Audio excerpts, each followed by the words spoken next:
दावे के साथ कहता हूं, अगर जो बीजेपी वाला कोई कहता है धारा 370 हटी है तो 100 गज की जमीन अपने नाम वहां करा के दिखा दे तो मैं मान जाऊंगा हाँ धारा 370 हटी है। और डिबेट करनी है तो मेरे सामने स्टेज पे आ जाए। 370 हमने हटा दी है।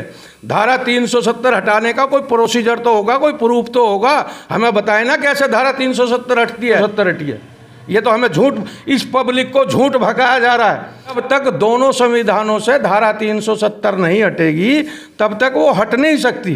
कि जनता को जो बताया जाता है कि वो किया नहीं जाता और जो किया जाता है वो बताया नहीं जाता। जिसकी लाठी उसकी भैंस, जिसकी इनकी लाठी चल रही थी, अब वो जो आवाज़ उठाने वाला है वो तो कहीं मार्केट में छोड़ा ही नहीं, वो तो नज़र बंद करके पता नहीं कहाँ भेज दिए इन्होंने। तो आवाज़ उठाएगा कौन? ये तो पाकिस्तानी है, ये देशद्रोही है, ये मोदी विरोधी है, ये फलाना है, ये ढिकड़ा है। मुद्दे पे पूछ लो, वही तो देशद्रोही है, वही मोदी विरोधी है, वही इस देश का गद्दार है।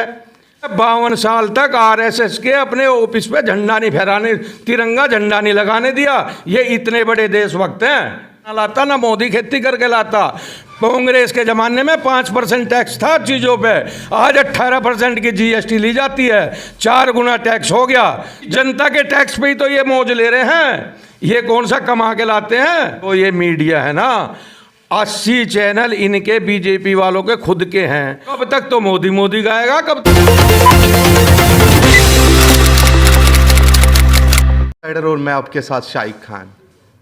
आज हम बात करेंगे ब्लॉक इंचार्ज कांग्रेस जनकपुरी से जो है उनसे बात करेंगे, उससे जानने की कोशिश करेंगे कि कश्मीर के मुद्दे पे कुछ सवालात करेंगे। कश्मीर में जब 370 हटा था तो कांग्रेस ने उस टाइम पे क्या किया? ऐसा है सर, पहले तो 370 हटा ही नहीं आज तक। ये 300 हमें जो है जनता को, राजनीति का सबसे पहला मुद्दा होता है कि जनता को जो बताया जाता है कि वो किया नहीं जाता और जो किया जाता है वो बताया नहीं जाता। धारा 370 ऐसे नहीं हट सकती वहाँ से। जब हमारा देश 1947 में आज़ाद हुआ था तो 544 रियासतें थी हिंदुस्तान के अंदर, तो जिसमें से 541 रियासतें जो थी वो हिंदुस्तान में विलय हो गई थी। और 3 जो रियासतें थी, एक थी जूनागढ़, एक थी जम्मू कश्मीर और एक थी हैदराबाद। इन्होंने ना तो ये पाकिस्तान गए थे और ना ये हिंदुस्तान में विलय हुए थे। तो हमारे देश के जो गृह मंत्री उस टाइम बने थे सरदार वल्लभ भाई पटेल जी, उन्होंने जनमत संग्रह कराया था। तो पहले हैदराबाद के नवाब से बात करी, भाई तुम या तो पाकिस्तान जाओ या हिंदुस्तान जाओ। वो बोले जी ना तो हम पाकिस्तान जाते ना हिंदुस्तान जाते।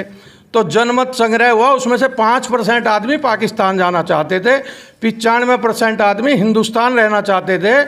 तो उसको विलय करना पड़ा हिंदुस्तान के अंदर। ऐसे ही जो जूनागढ़ का मैप सर्वे हुआ था, लेकिन उस टाइम जम्मू कश्मीर का जो राजा था वो था हरि सिंह। तो जम्मू कश्मीर का राजा हरि सिंह था, तो उनकी जो वो थी, उन्होंने हिंदुस्तान में विलय होने से मना कर दिया था। तो आज भी उनका संविधान अलग है, हमारा संविधान अलग है। हम अपने संविधान से अगर धारा 370 हटा लेते हैं तो उनके संविधान से नहीं हटी है वो। जब तक दोनों संविधानों से धारा 370 नहीं हटेगी तब तक वो हट नहीं सकती। तो उसके लिए अगर धारा 370 हटाने का प्रोसीजर है कानूनन में, तो वहाँ की जो संसद, वहाँ की जो विधानसभा गवर्नमेंट और यहाँ की गवर्नमेंट एक दिन दोनों विलय करें और वो अपने वहाँ से हटाएं और हम अपने हिंदुस्तान से हटाएं, तब धारा 370 हटेगी। अभी धारा 370 नहीं हटे। और मैं दावे के साथ कहता हूं, अगर जो बीजेपी वाला कोई कहता है धारा 370 हटी है तो 100 गज की जमीन अपने नाम वहां करा के दिखा दे तो मैं मान जाऊंगा हाँ धारा 370 हटी है। अभी इन्होंने वहां के नेताओं को नजर बंद करके और धारा 3 पर पब्लिक का पैसा फूंक के बता रहे धारा 370 हमने हटा दी है। धारा 370 हटाने का कोई प्रोसीजर तो होगा, कोई प्रूफ तो होगा, हमें बताए ना कैसे धारा 370 हटती है। ले कोई बीजेपी का मंत्री 100 गज की जमीन अपने नाम करा के वहाँ दिखा दो, मैं मान जाऊंगा हाँ धारा 370 हटी है। कौन कहता है धारा 370 हटी है? ये तो हमें झूठ, इस पब्लिक को झूठ भगाया जा रहा है। इस इस गवर्नमेंट के द्वारा इस पब्लिक को झूठ भगाया जा रहा है, और इतनी झूठ बस नहीं कह सकते हम जितनी बताई जा रही है। धारा 370 मैं कहता हूँ अभी नहीं हटी है, और अगर किसी को डिबेट करनी है तो मेरे सामने स्टेज पे आ जाए। तो उस टाइम पे कश्मीर में इंटरनेट सर्विसेज बंद रहे, नेटवर्क टोटली शट डाउन किया गया। उस टाइम पे बिल्कुल फ़ोन भी आप यूज़ नहीं कर पाते, चाहे कोई किसी का बच्चा बाहर पढ़ता था कहीं पे, वो बहुत ज़्यादा परेशान हुए। और इसके साथ साथ बच्चों की पढ़ाई बहुत ज़्यादा इन्वॉल्व हो गई इसमें, क्योंकि आजकल बहुत ज़्यादा नेट से ही पढ़ाई होती है। आवाम को जो जम्मू कश्मीर को वहाँ से नुकसान भुगतना पड़ा, उसका जिम्मेदार कौन है? तो उस टाइम पे कांग्रेस को बात करनी चाहिए थी, इसके खिलाफ आवाज़ उठानी चाहिए थी। ये आवाज़ उठाने वाले तो जो वहाँ कश्मीर के कांग्रेसी हैं वो उठाते ना, उनको सबको तो नज़र बंद कर दिया, सबकी सर्विसें बंद कर दी, सबके फ़ोन बंद कर दिए, सबके इंटरनेट बंद कर दिए, ज़बरदस्ती उनको नज़र बंद करके कहीं अज्ञात जगह में भेज दिया। तो आवाज़ उठाने वाला कौन बनेगा? जब मेरे छत्र भाई वहाँ तो ये हो रहा था जिसकी लाठी उसकी भैंस, जिसकी इनकी लाठी चल रही थी। अब वो जो आवाज़ उठाने वाला है वो तो कहीं मार्केट में छोड़ा ही नहीं, वो तो नज़र बंद करके पता नहीं कहाँ भेज दिए इन्होंने। तो आवाज़ उठाएगा कौन? आपकी पार्टी सेंट्रल में काम कर रही थी, आपकी पार्टी सेंट्रल की पार्टी, आपकी रीजनल पार्टी नहीं है, तो कांग्रेस उस टाइम पे आवाज़ उठा सकता था और कश्मीरी के लोगों के लिए बात कर सकता था आगे। कांग्रेस ने आवाज़ उठाई थी दिल्ली में, लेकिन इनकी सुनने वाला कौन था? पहले तो कहते हैं विपक्ष तो है ही नहीं, और जो उनके लिए बोलता है, जो कांग्रेस वाला या कोई बोलता है, कहते हैं ये तो पाकिस्तानी है, ये देशद्रोही है, ये मोदी विरोधी है, ये फलाना है, ये ढिकड़ा है। मतलब जो उनसे सवाल पूछ ले, महंगाई का पूछ लो, कांग्रेस या बेरोजगारी का पूछ लो, या कश्मीर मुद्दे पे पूछ लो, वही तो देशद्रोही है, वही मोदी विरोधी है, वही इस देश का गद्दार है।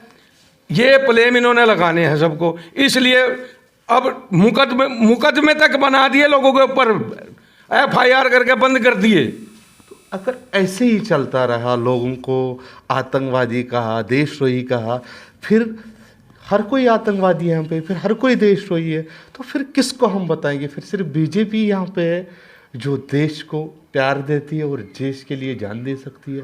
बाकी सारे लोग देश में क्या कर रहे हैं? फिर बीजेपी को ही रहना चाहिए यहाँ।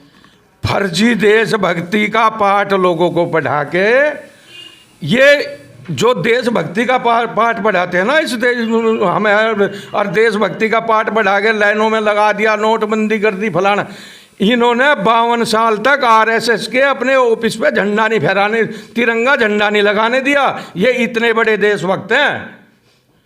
एक लड़के ने झंडा फहरा दिया था, उसको मैं नाम भूल गया, उसकी आज भी वो जेल में उस पर केस चल रहा है। 52 साल देश की आज़ादी के 52 साल तक इन्होंने नागपुर में झंडा नहीं लगाया इस राष्ट्र का। भगवाई लगाते थे, भगवाई झंडा मानते हैं। ये देशद्रोही नहीं है, ये देश विरोधी है। ये आज भी भगवे झंडे को सम्मान देते हैं, तिरंगे झंडे को कहीं सम्मान नहीं देते। इनके कहीं कार्यालय पे चले जाओ, तिरंगा झंडा नहीं मिलेगा, भगवा झंडा मिलेगा। इनके कहीं प्रोग्राम में चले जाओ, तिरंगा झंडा नहीं लगाते, भगवा झंडा लगाते हैं। सबसे बड़े देशद्रोही तो यही है। तो आपके कहने का मतलब है कि आप बीजेपी पे सीधा निशाना दागते हो कि वो देशद्रोही है, ठीक है।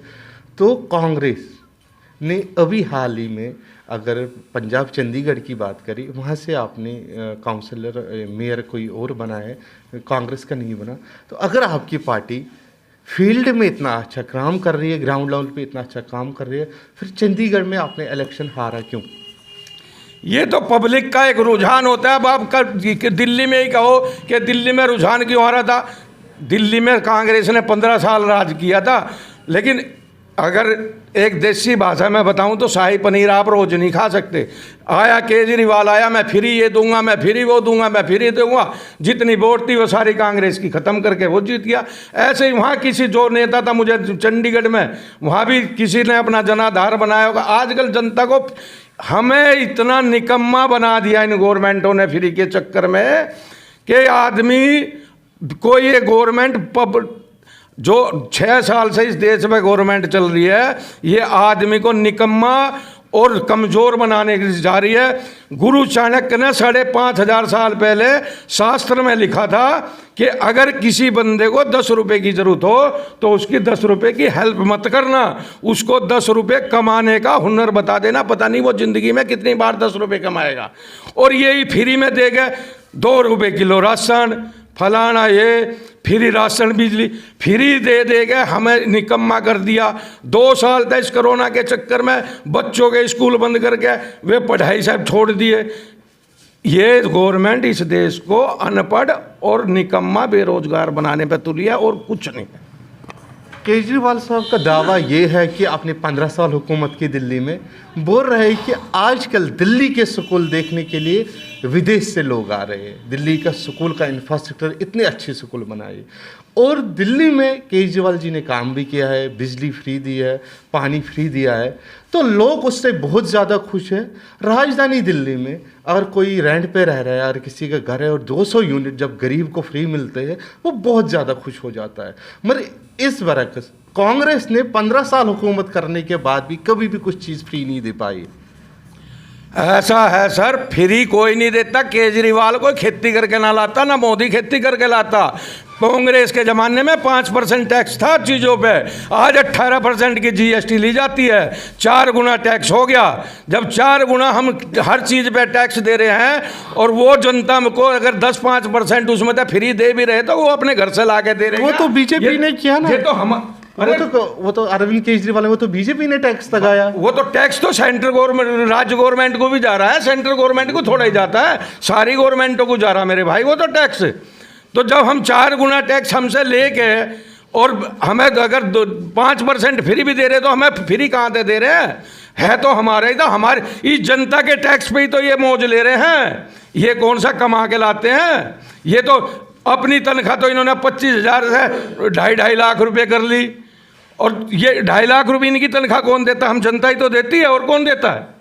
अरे हम जो टैक्स देते हैं चीज़ों का, सामान का, उसमें से ही तो ये नेता मौज ले रहे हैं। आने वाले टाइम में आपको लग रहा है कांग्रेस दोबारा आएगी, दोबारा आप क्या प्रधानमंत्री आएगा? देखो जी, ऐसा है, तुलसीदास जी रामायण में 5,500 साल पहले लिख गए, भूखे भजन पेट ना हो गोपाला, ये पकड़ अपनी कंठी माला। जब आदमी भूखा मरने लगेगा, उसके पास रोजगार नहीं होगा, तो वो कब तक तो मोदी मोदी गाएगा, कब तक केजरीवाल केजरीवाल गाएगा।